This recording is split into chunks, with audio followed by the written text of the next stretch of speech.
Je vous salue, mes frères et sœurs, parmi toutes les nations là où vous êtes, dans tous les continents de ce monde entier. Encore, c'est une journée que notre Dieu, le Seigneur Jésus, nous accorde. Parce que pendant la nuit, on dormait comme des morts, mais il nous a réveillés pour voir cette journée de dimanche.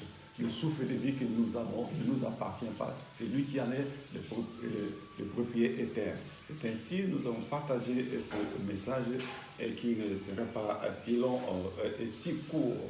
Donc, directement, je vous annonce le titre de ce message.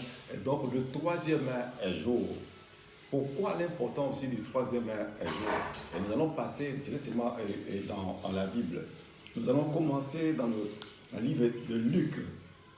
Luc chapitre 2 au verset 46. La Bible nous dit quoi? Au bout de 3 jours, ils les trouvèrent dans le temple, assis au milieu des docteurs, les écoutant et les interrogeant.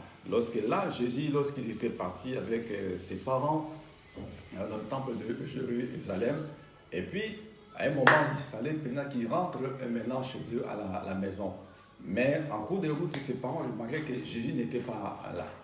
Et ils sont retournés encore pour le chercher. Et ce n'est qu'au bout du 3e jour qu'ils ont pu voir Jésus dans le temple de Jérusalem, assis au milieu des docteurs, en train de partager la parole avec eux. C'est ainsi dont nous allons parler. Nous passons au deuxième texte. C'est dans le livre de Jean, chapitre 2, verset 1 à 2. La Bible nous dit quoi? C'était dans le noces de Cana. La Bible nous dit,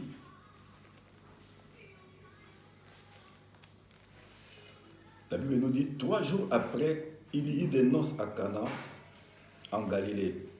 La mère de Jésus était là.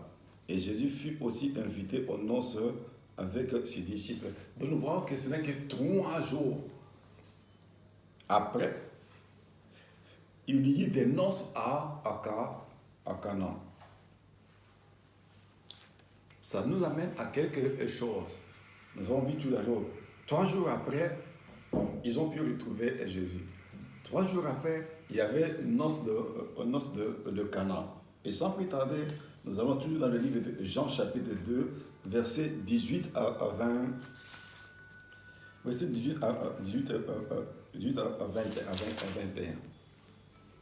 21. La Bible dit quoi? Les Juifs, prenant la parole, lui dirent: quel miracle nous montres-tu pour agir de la sorte? Jésus leur répondit: détruisez ce temple et en 3 jours je le relèverai. Les Juifs dirent: il a fallu 46 ans pour bâtir ce temple et toi, en 3 jours tu le relèveras. Ouais, vous voyez toujours le chiffre 3 qui revient. Nous avons commencé tout d'abord Jésus dans le temple, Jésus au noces de Cana, Jésus encore dans le temple. Et là maintenant, les gens lui demandent, posent la question: pourquoi tu agis comme ceci là? Quel miracle que toi tu fais pour agir ainsi? Parce que Jésus chassait les gens dans le temple qui vendaient et tout ça. Et Jésus les a chassés. Alors ils ont dit: mais de quelle autorité que tu fais ça? Pourquoi tu fais ça? Et montre-nous quel miracle tu peux faire pour agir de la sorte. Il a dit: détruisez ce temple et je le rebâtirai en 3 jours. Et ils ont dit: oh mais voilà, il a fallu 46 ans pour bâtir ce temple. Et toi tu dis dans 3 jours. Or, Jésus parlait de son corps. Donc, il disait que, donc, si vous détruisez ce corps, mais au 3e jour, je serai ressuscité. Donc, ça parle de quelque chose. Pourquoi ce message dans 3 jours? Parce qu'il y a beaucoup de choses dans la parole de Dieu. Et si nous voyons même, il y avait un problème au temps du roi Darius. Les Juifs étaient menacés de mort. Et on est parti voir Esther. Et c'était une décision très grave à prendre parce que le roi Darius a mis son sceau au temps de Perse. Quand le roi mettait son sceau, cette décision était irrévocable. Il fallait qu'on détruise tous les Juifs qui étaient dans la ville de Suse. On est parti voir Esther. Esther a dit: va dire à son oncle Mardochée, va dire aux Juifs qui sont dans la ville de Suse qu'ils prennent le temps pendant 3 jours, sans manger et ni boire. Et le 3e jour, moi je vais sortir devant le roi. Si je périrai, je dois périr. Donc, ça vient toujours le 3e jour, le 3e jour, le 3e jour. Et c'est un message que Dieu te donne et que Dieu me donne aussi. Ça veut dire quoi? Toi qui me regardes, mon frère, toi qui me regardes, mon frère, et toi qui m'écoutes maintenant.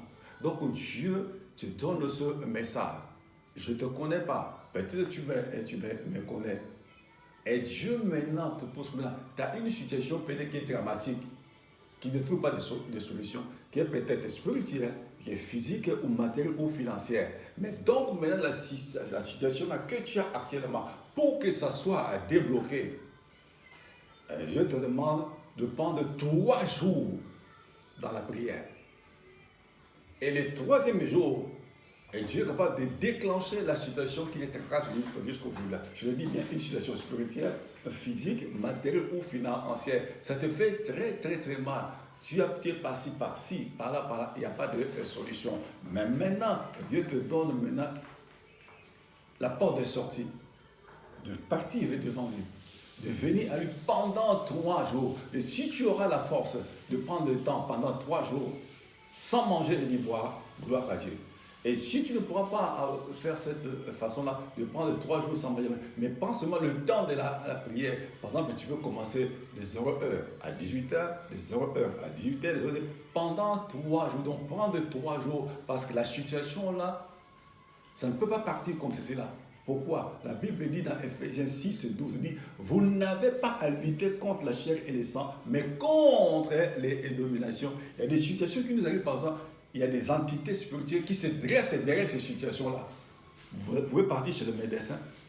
Le médecin fait tous les examens, tout. Il a fait scanner et tout, radiographie, et tout, mammographie, il a tout fait. Mais le médecin ne trouve rien. Mais en vous rentrez à la maison, la personne est en train de souffrir terriblement. Mais pourtant, vous avez vu le médecin. Vous avez cette partie par-ci, par-là. Mais il n'y a pas de solution. Mais voilà maintenant la solution et que Dieu te donne. Monte devant lui pendant 3 jours. Et Dieu, il dit, je change le temps. Et le Seigneur dit, si vous me cherchez tout votre cœur, je me ferai trouver par à vous. Mon frère, ma soeur, paye le prix. Paye le prix. La nourriture ne va pas prendre fuite. Les choucroutes et tout, la morue, les échines ne prennent pas fuite. Prends le temps dans la prière. Parce que tu as déjà vu les médecins, mais les médecins ne voient rien, ne trouvent rien. Ils ont tout fait. Ils te disent même, monsieur ou madame, nous avons tout fait de notre façon, mais on ne voit pas qu'est-ce qui te tourmente. Regardez les examens, regardez la radiographie, nous avons tout fait et il n'y a rien. Mais maintenant, mon frère, ma soeur, quand tu vois comme ça, il faut monter à une autre dimension. Donc maintenant, ton problème n'est plus physique. C'est maintenant ça passe dans le domaine spirituel. Dans le domaine spirituel, nous avons quelqu'un qui est au-dessus de tout, dont tout genou doit fléchir et devant en lui maintenant. Prends 3 jours, mon frère, ma soeur. Dieu veut te retirer dans cette affaire. Dieu veut changer cette situation, mais approche-toi de lui. Parce que Dieu dit, je connais les projets que j'ai pour vous, projets de paix et non de malheur, afin de vous donner un avenir plein d'espérance. Même moi qui suis là, je prêche en tant qu'homme de Dieu. Nous avons su des situations qui nous tracassent, qui est très très très compliquée. Si comme je parle comme si je vous parlais de mes problèmes, vous allez dire, ah bon? Lui qui est un homme de Dieu, il a aussi des proverbes. Mais oui, parce que notre lutte n'est pas dans la chair. Nous avons tous un ennemi commun qui ne veut pas que toi, comme tu me regardes, et moi, comme il parle, que nous puissions progresser, nous puissions avoir la gloire de notre Dieu. Pourquoi? Il met des barricades par-ci, par-ci et par-là. Mais nous avons quelqu'un. Celui-là qui a vaincu la mort, qui s'appelle Jésus-Christ de Nazareth. Rien ne peut l'arrêter. Il a dit, il a déjà vaincu le monde. Il dit, vous aurez des tribulations dans ce monde, mais tenez ferme, j'ai déjà vaincu le monde. Jésus de Nazareth, il a dépouillé déjà le diable sur la croix à Golgotha. Mais sachez-le bien que lorsqu'il guerre dans le ciel, on dit quoi? le diable est descendu sur la terre avec tous ses démons. Pourquoi? Pour faire la guerre à ceux qui ont accepté Jésus comme Seigneur et Sauveur. Il ne pourra jamais te laisser tranquille. Il ne pourra pas me laisser tranquille. Pourquoi? Pour nous faire nier le nom de Jésus et Christ de Nazareth. Le moment que tu passes, mon frère, ma soeur, tiens ferme. Le Seigneur Jésus ne t'abandonnera pas. Il ne t'abandonnera pas. Et lève tes yeux vers lui. N'y va pas chercher les devins, les astrologues, les cartomanciens, les chiromanciens. Tout ce monde-là, n'y va pas. Et peut-être comme tu me regardes là, tu es déjà parti voir les chiromanciens. Dont la chiromancie, l'étude là de voir la main. On t'a dit sur les mains comme ceci. Ah bon, voilà, ton problème c'est comme ceci, comme ceci. Il t'a tenu dans la main, dans la main droite. Il t'a tenu dans la main droite. Dieu dit quoi? Je prends dans Proverbe 3, verset 18. Il dit, dans sa main droite, la gloire et la richesse. Dans sa main gauche, il y a la vie. Et si tu as tenu dans la main gauche, parce que tu es parti le voir, au lieu de consulter Jésus, tu es allé consulter un chiromancien. Il t'a regardé dans la main gauche. Il t'a tenu comme ça. Il t'a tenu quatre doigts. Il te parle, pam. Il te dit, voilà comme ceci, je vois ceci. Il t'a tenu dans la main gauche. Et si tu les as consultés pendant 4 fois, fais le calcul. 4 fois 4, ça fait 16. Donc, moins 16 ans dans ta vie. Comme tu entends ce message, tu es déjà parti le voir. Repends-toi devant notre Dieu. Il est capable de récupérer ces années-là. Tu es parti le voir, tu me regardes, tu es parti le voir. Tu as mis ta main, on t'a regardé dans tes mains. Sache-là, comme j'ai dit, si tu les as visités 4 ou 5 fois, fais maintenant le calcul. 4 fois 5, ça fait 20. Donc, 20 ans, moins 20 ans dans ta vie. Et Dieu te dit, prends le temps dans la prière. Comme tu entends ce message-là, rentre-moi jour et répands-toi, parle à Dieu là où tu es parti voir ce chiromancien-là. Ils t'ont regardé dans les mains. Et tu as donné ta main droite. Dieu dit quoi? Dans sa droite, il y a la richesse et la gloire. Et ne t'étonne pas maintenant que tu as des difficultés d'argent, tout ça. Mais on a soutiré ce que tu avais. Et tu es allé le conseiller et quitter. Et maintenant, prends 3 jours fermes devant le Seigneur. Si tu as l'audace même de ne pas manger ni boire, elle pleure devant à Dieu. Le chiffre 3, c'est le chiffre de la résurrection. Christ est capable de ressusciter ce que tu as perdu. Mais prends le temps dans la prière. Ne prends pas à la légère ce message. Moi, je ne te connais pas. Peut-être que tu me connais. Mais voilà le message que Dieu te livre. Tu veux te demander, bon, mais le jeûne, c'était le temps passé, tout ça comme ceci là. Mon frère, ma soeur, c'est la clé pour ouvrir. Et c'est la clé aussi pour fermer. Prends le temps dans la prière. Et je vais lire le dernier texte. Les gens qui ont posé aussi des questions, comme toi, comme tu me regardes, tu te poses des questions. Est-ce que c'est possible? Est-ce que c'est vrai? Dieu ne peut pas mentionner quelque chose dans la Bible s'il voit qu'il n'y aura pas d'effet. Les disciples, un monsieur a amené son enfant vers les disciples. Ils ont prié de leur façon, mais rien n'est passé. Cet enfant-là était possédé. Directement, Jésus qui venait, il dit, pourquoi il y a tout ça là? Et le monsieur venait dit, j'ai amené mon enfant qui était possédé, et l'esprit mauvais le jette par terre, et il crie, il fait trop de bruit, ils n'ont pu rien faire. Et Jésus dit, amenez-moi cet enfant-là. Il a menacé cet esprit-là et l'esprit-là est sorti, est parti. Et les disciples qui posent la question, pourquoi n'avons pas pu chasser ces démons-là? Je leur ai dit, cette espèce de démon-là ne sort que par le jeûne et l'a appris hier. Quand Jésus donne ces commandements, il sait le pourquoi que nous n'avons pas lutté contre la chair et le sang, mais contre les dominations, les autorités, les princes et mots des ténèbres, les esprits méchants. Ton problème que tu as maintenant qui te tracasse, il y a des entités spirituelles qui sont derrière cette situation. Mais c'est à toi de choisir. Monter devant la face de Dieu ou bien rester tel que tu es. Et la situation va continuer à s'empirer. Mais Jésus est capable de changer cette situation. Les médecins ne voient rien pourquoi, mais ils ont tous les équipements sophistiqués. Mais comment ils ne parviennent pas à voir la situation qui est dans le corps? Réfléchis, mon frère, ma soeur. C'est ainsi Je veux lire dans le livre de Zacharie, le livre de Zacharie.